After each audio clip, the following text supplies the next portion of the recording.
अस्सलामु अलैकुम वरहमतुल्लाह वबरकातहू। आप सल्लल्लाहु ताला अलैहि वसल्लम पर लाखों सलाम।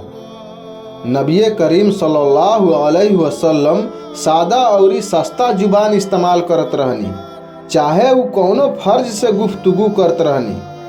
आप सल्लल्लाहु अलैहि वसल्लम के बोली हर तरह के तमन्ना से पाक रहे। आप सल्लल्लाहु अलैहि वसल्लम निहायत सादगी से अपन जिंदगी बसर करत रहनी। आप सल्लल्लाहु अलैहि वसल्लम अपना जूता के खुद से ही मरम्मत करत रहनी और अपना बकरी के दूध भी खुद से ही निकालत रहनी। ये सब काम खातिर अपना खादिम के तकलीफ ना देत रहनी।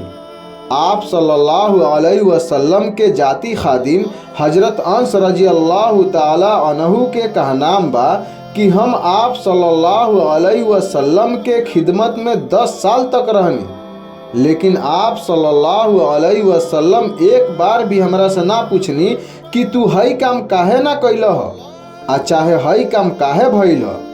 आप सल्लल्लाहु अलैहि वसल्लम हमेशा हमरा से निहायत रहम दिली से बात करत रहनी।